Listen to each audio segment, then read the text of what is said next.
पाकिस्तान में यामाहा के बाइक्स को फांसी देने के लिए और सुजुकी के बाइक्स को उम्र कैद सजा देने के लिए पाकिस्तान में न्यू लॉन्च हो चुकी है होंडा CG150। लेकिन इस बाइक के अंदर तीन ऐसी मेजर चीज़ें जो कि बिल्कुल बेकार दी गई हैं आज की वीडियो में बात करेंगे, और तीन ऐसी अच्छी चीज़ें जो आज तक कोई भी पाकिस्तान में बाइक का ब्रांड नहीं लेके आया, उसके बारे में बात करेंगे। और सबसे मेन चीज़, इस वीडियो के एंड तक आप ये जान लोगे कि भाई ये बाइक किन लोगों को लेना चाहिए, क्यों लेना चाहिए। क्योंकि अगर बात करें पाकिस्तान में सुजुकी के बाइक्स की तो काफ़ी ज़्यादा कंफर्टेबल बाइक्स हैं और यामाहा के बाइक्स काफ़ी ज़्यादा स्पोर्टी लुक वाले बाइक हैं। लेकिन अगर हम CG150 देखें तो ना तो इसके अंदर स्पोर्टी लुक देखने को मिलती है और ना ही हमें कंफर्ट देखने को मिलती है। लेकिन ऐसी ऐसी चीज़ें जो मतलब कि मजबूर करती है हमें इस तरफ जाने पे, ना कि वो जो पुराने बाइक्स हैं सुजुकी और यामाहा के वो बाय करने के। ऐसी डीप और रिसर्च वाली वीडियो आपको पूरे इंटरनेट पे कहीं पे भी देखने को नहीं मिलेगी। इसलिए भाई चैनल को सब्सक्राइब और फॉलो करना मत भूलिएगा और वीडियो को लाइक करना मत भूलिएगा, और हो सके तो अपने किसी दो दोस्तों के साथ इस वीडियो को शेयर करना। क्योंकि भाई एंड तक ना भाई आप जान लोगे कि यार ये बाइक मेरे लिए बनी है या उसके लिए बनी है, और ये अगर मैं बाइक लूँ तो क्यों लूँ और अगर ना लूँ तो क्यों ना लूँ। बहुत ही डिटेल वीडियो, बिना वक्त गवाए एक एक चीज़ें इसकी कवर करते हैं।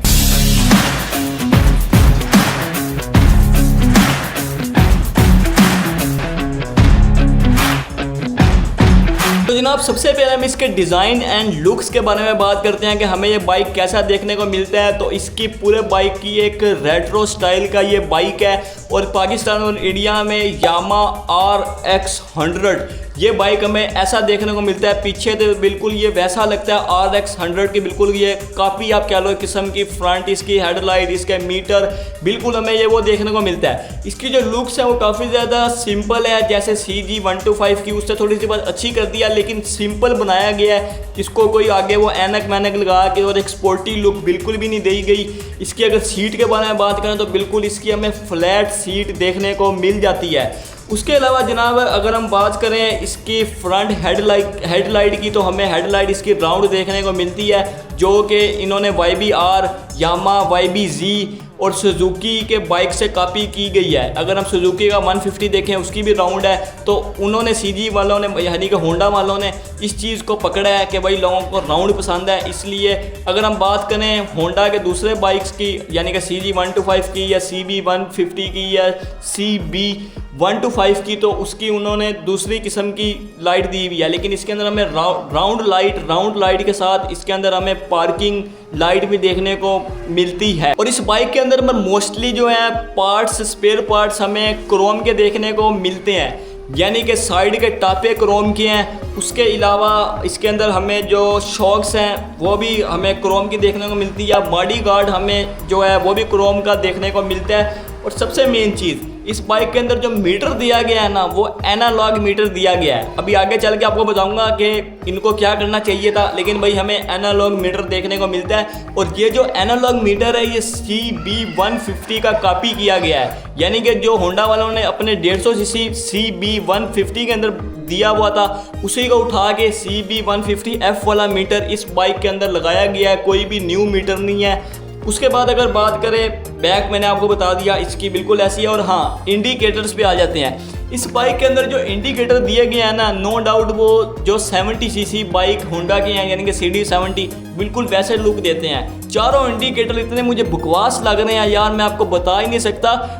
सिर्फ फ़र्क ये है CD70 के जो इंडिकेटर है वो पीछे से जो कवर होता है CD70 का वो प्लास्टिक का होता है। इस बाइक के अंदर बस वो कवर को चेंज करके यानी कि जो कवर है पिछला उसको क्रोम कर दिया गया है। लेकिन फ्रंट से भाई CD70 वाले इस बाइक के अंदर हमें इंडिकेटर देखने को मिलते हैं, जो कि बहुत बुरी चीज़ है। ये कोई छोटी चीज़ नहीं है। मेरे ख्याल से कोई इनको ना थोड़ा सा इस पर फोकस करना चाहिए था। खैर ये चीज़ हम आगे डिस्कस करेंगे। उसके बाद हम बात करें भाई इस बाइक के अंदर हमें हेलमेट लॉक सिस्टम दिया जाता है लेफ़्ट साइड पे, यानी कि अपना हेलमेट हम लॉक करके आगे कहीं पे भी चले जाएं। ये भी होंडा ने फर्स्ट टाइम दिया है। उसके बाद हम बात करें इसके भाई जो शॉक्स हैं वो काफ़ी ज़्यादा हार्ड हैं। होंडा अपना इस चीज़ में बहुत ज़्यादा पाकिस्तान में मशहूर है कि इसके बाइक बहुत ज़्यादा कंफर्टेबल नहीं है, यानी कि बहुत ज़्यादा उठा के मारते हैं। तो इस बाइक के अंदर भी हमें इतनी ज़्यादा कंफर्टेबल ऐसी चीज़ बिल्कुल भी देखने को नहीं मिलेगी।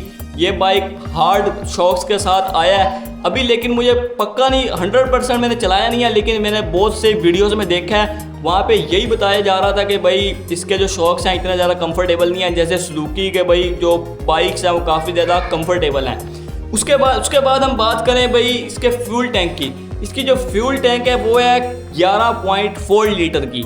और अगर बात करें हम होंडा की एक CB150F की, उसके अंदर हमें दिया जाता है 12 कुछ लीटर का फ्यूल टैंक। यानी कि ये जो बाइक है CG150, इसके अंदर हमें बहुत छोटा फ्यूल टैंक देखने को मिलता है एज़ कम्पेयर टू दूसरे बाइक्स के। सुजुकी और यामा के बाइक के अंदर हमें बड़ा फ्यूल टैंक देखने को मिलता है। और अगर हम फ्यूल एवरेज की हमें बात करें तो ये बाइक हमें 30 किलोमीटर पर लीटर से लेके 35 किलोमीटर पर लीटर तक देखने को मिलता है, जो कि बहुत ज़्यादा गुड भी नहीं है और बहुत ज़्यादा बैड भी नहीं है। इस बाइक के अंदर हमें 3 कलर्स देखने को मिल जाते हैं, रेड, ब्लैक और एक न्यू मैट ग्रीन कलर। ये जो ब्लैक कलर और न्यू मैट ग्रीन कलर है ना, इसकी अगर प्राइस के बारे में बात करें 4,60,000 रुपये है। बाकी जो एक रेड रह गया उसका जो प्राइस है वो है 4,50,000 रुपये, यानी कि 10,000 रुपये सस्ता रेड है। और जो मैट ग्रीन कलर और ब्लैक कलर है वो 10,000 रुपये महंगा है। 4,60,000 और 4,50,000 में हमें ये 3 कलर्स देखने को मिल जाते हैं। और ये जो ग्रीन कलर है ये आज तक पूरे पाकिस्तान में मतलब बाइक्स के अंदर लग के नहीं आया था, लोग कस्टमाइज ही कराते थे, लेकिन इस बाइक के अंदर हमें दिया गया है। ये भी एक यूनिक पॉइंट हो सकता है होंडा वालों के लिए। तो अब हम इसके इंजन के ऊपर आ जाते हैं। इसके अंदर हमें एक पावरफुल 150 का इंजन दिया गया है। कुछ लोग ये कह रहे हैं कि CB150 का जो इंजन है उसी को उठा के इसके अंदर लगा दिया गया है, लेकिन भाई ऐसी बात बिल्कुल भी नहीं है। बिल्कुल जो ब्रांड न्यू इंजन है ना वो इस बाइक के लिए डिज़ाइन किया गया था और बिल्कुल न्यू इंजन है, इस बात को बिल्कुल भूल जाए। लेकिन हाँ, इसका जो कार्बोरेटर है ना वो CG125 या CG150 वाला दिया गया है, इसमें कोई शक नहीं है।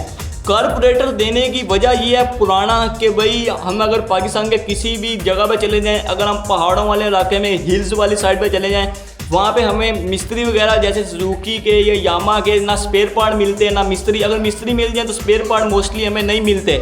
लेकिन ये कार्बोरेटर देने की मेन वजह यही है कि हमें आसानी से सस्ते स्पेयर पार्ट देखने को मिल जाते हैं होंडा के। अगर यामा हो तो भाई बहुत ज़्यादा मुश्किल है। बाकी सुजुकी और यामा के कुछ बाइक्स ऐसे हैं जो इंजन प्रॉब्लम्स करते हैं, यानी कि चढ़ाइयों के वक्त, लेकिन ये बाइक बिल्कुल भी ऐसा नहीं करने वाला। बेस्ट परफॉर्मेंस वाला इंजन इसके अंदर दिया गया है और होंडा एटलस वाले इंजन के ऊपर बहुत ज़्यादा काम करते हैं। इसका जो पावर है उस पर बिल्कुल भी कंप्रोमाइज़ नहीं करते। जैसे हम CG125 देखते हैं, CB150F देखते हैं, कोई भी अगर होंडा का बाइक ले लें भाई इंजन बहुत ज़्यादा पावरफुल होता है। इसलिए भाई ये बाइक मुझे लगता है कि पाकिस्तानियों को बहुत ज़्यादा पसंद आएगा इसकी पावर की वजह से।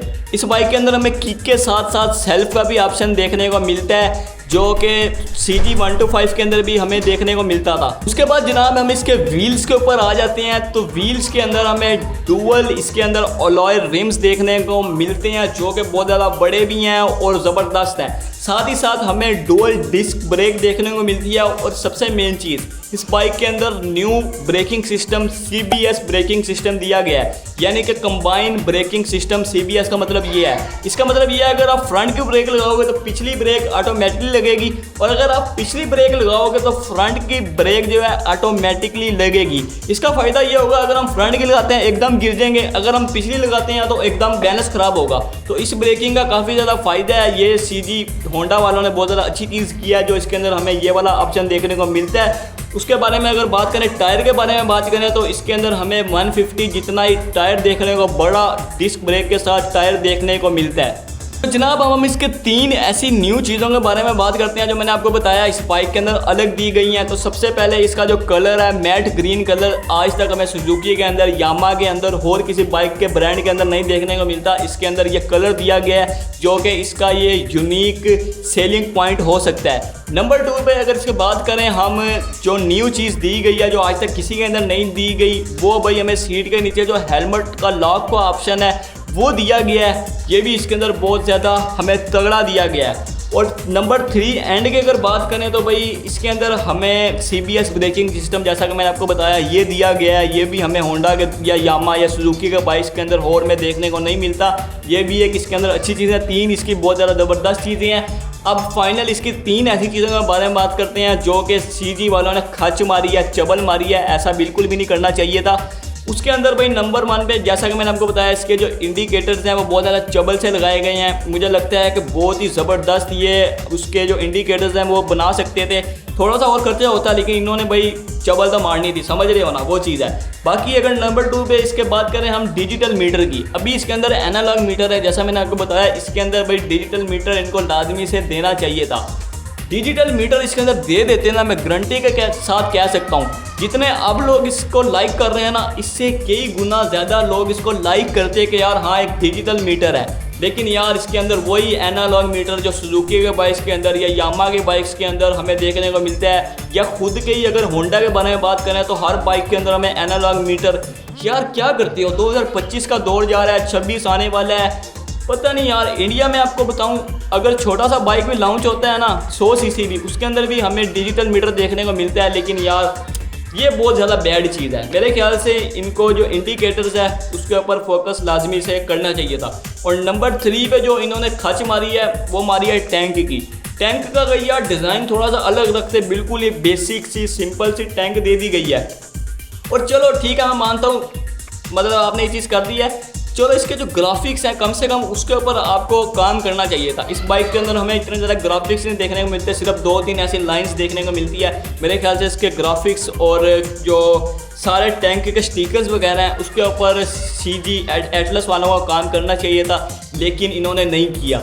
अब मैं आपको बताऊं ये चीज़ें इन्होंने क्यों मतलब कि की हैं, ये चबलें क्यों मारी हैं। अब आप समझ रहे हो कि ऐसे ही है, मैं आपको असल वजह बताता हूँ। मैं एक वीडियो देख रहा था, बहुत बड़े चैनल है पाकिस्तान का, मैं यहाँ पे नाम नहीं लेना चाहता, उन्होंने वीडियो चढ़ाई। उस वीडियो के अंदर जो ये होंडा वाले थे, पूरा एक शोरूम था, उसके अंदर उन्होंने ना एक साइड पे दीवार थी, उसके ऊपर सारे स्पेयर पार्ट्स लगाए हुए थे और कहा कि अगर आपको ये चीज़ें नहीं पसंद तो ये चीज़ें आप लगवा लो। समझ रहे हो, बाइक की जो मतलब साइकी वो अपनी दुकान चमकाना चाहते हैं। एक तो इतना महंगा 4,60,000 का बाइक लो, ऊपर से अगर आपको चीज़ें नहीं पसंद आ रही इतना खर्चा करो, लाख रुपए और लगाओ, यानी कि 5.5, 6, 7 लाख का भाई बाइक। समझ रहे हो, ये कंपनी वाले ड्रामे करते हैं, इसलिए हमें ये 100% परफेक्ट बाइक नहीं देते। कोई ना कोई चीज़, कोई ना कोई ऐसी खच मार देते हैं जिसकी वजह से लोग after market spare parts buy करें और बाइक को कस्टमाइज़ कराएं, मॉडिफाइड कराएं। इससे इनकी जो दुकानें हैं और इनका जो बिज़नेस है वो बहुत ज़्यादा इंक्रीज़ होता है। क्योंकि अगर ये एक बाइक को, चाहे वो यामा हो, मैं सिर्फ होंडा के ख़िलाफ़ नहीं हूँ, चाहे वो सुजुकी हो, कोई भी पाकिस्तान में बाइक का ब्रांड हो, अगर ये 100% बाइक को परफेक्ट बना दें तो मुझे बताओ बार बार फिर लोग न्यू बाइक क्यों लें। इसलिए ये चीज़ होती है। अब जनाब इसके आगे चल के हम बात करते हैं भाई कंपीटिटर्स की। अगर मार्केट में बात करें तो भाई यामा YBR इसका कंपीटिटर है, इसलिए है क्योंकि उसकी एक स्पोर्टी लुक है और जेंसी को बहुत ज़्यादा अट्रैक्ट करती है। और सुजुकी में बात करें तो भाई सुजुकी 150 जो लोग टूरिंग के लिए लोग इस्तेमाल करते हैं, उसके बाद सुजुकी का एक सुजुकी GR 150 है, हालांकि उसकी जो प्राइस है वो बहुत ज़्यादा इंक्रीज़ हुई भी है। तो इसका चौथे नंबर पे जो कंपीटिटर है वो यामा YBZ भी हो सकता है। तो अगर आपको भाई स्पोर्टी लुक और कंफर्ट नहीं चाहिए तो भाई CG 150 आप लोगों के लिए ही बना हुआ है। तो जनाब सब चीज़ों के बाद सबसे मेन सवाल अब ये बनता है कि ये बाइक किन लोगों को लेना चाहिए, किन लोगों को ये बाइक नहीं लेना चाहिए। तो भाई देखो, हर जो यंग लड़का है ना वो एक स्पोर्ट लुकिंग बाइक पसंद नहीं करता। मैं बहुत से ऐसे यंग लड़कों को जानता हूँ जो कि बिल्कुल सिंपल और बहुत ही बेसिक बाइक को पसंद करने वाले हैं। लाइक वो एक रेट्रो बाइक या RX 100 वाली फील लेना चाहते हैं। तो जो लोग बेसिक बाइक को पसंद करते हैं उनके लिए बहुत ज़्यादा बेस्ट चीज़ है। और सबसे मेन चीज़ नंबर 2 पे पॉइंट ये है, ये बाइक उन लोगों के लिए है जो कि थोड़े से अंकल टाइप हैं, हमारे वालिद साहब या हमारे दादाजी, यानी कि जो बड़ी एज के लोग हैं वो इस बाइक को बहुत ज़्यादा बाय करेंगे। आप ये चीज़ लिख के रख लो, अगर ये चीज़ ना हुई तो भाई मैं जुर्मदार हूँ, आप गालियाँ कमेंट में लिख सकते हो। मुझे लगता है कि इसकी जो बहुत बड़ी जो टारगेट ऑडियंस है ना, मतलब बड़ी उम्र के लोग होंगे। बड़ी उम्र के लोग, अगर हम बात करें यामा YBR की, अगर हम बात करें दूसरे बाइक की यामा की, तो वो स्पोर्टी लुक वाले हैं। स्पोर्टी लुक वाले भाई जो अंकल्स टाइप लोग हैं वो लाइक नहीं करते, वो एक सादा बाइक चाहते हैं। और सादा बाइक ये CG 150 आ चुका है और लोग इस बाइक को लेंगे। नंबर 3 पे यार इस बाइक को वो लोग लेंगे जो बिल्कुल फ्लैट सीट और लॉन्ग राइड्स के लिए काफ़ी ज़्यादा लाइक करते हैं। इस बाइक के अंदर हमें बिल्कुल फ्लैट सीट देखने को मिलती है। अगर हम दूसरे स्पोर्ट लुकिंग बाइक के बारे में बात करें, अगर हम होंडा का 150F देखें जो कि मार्केट में है, वो ऐसे झुक के चलाना पड़ता है और कंफर्टेबल नहीं है। अगर हम घंटे की राइड करें तो हमारी कमर में दर्द होने लग जाएगा। लेकिन इस बाइक के अंदर ऐसा नहीं है, बिल्कुल आप ऐसे सीधा बाइक चलाओ और इसको जितनी मर्जी लॉन्ग राइड करो, ना आपके शोल्डर में पेन होगा, ना आपके बैक बोन में पेन होगा, कहीं पे भी आपको पेन होने वाला नहीं है। ये लॉन्ग राइड्स के लिए मुझे लगता है बहुत ही ज़बरदस्त है। एक तो इंजन परफेक्ट है, कंफर्टेबल थोड़ा सा नहीं है, लेकिन भाई यंग लोगों के लिए तो ज़बरदस्त है। यंग लड़का एक इसके ऊपर बैठेगा और लॉन्ग राइड्स करेगा, बिना किसी प्रॉब्लम के लॉन्ग राइड करेगा। नंबर 4 पे अगर हम इसके बारे में बात करें, ये बाइक भाई बेस्ट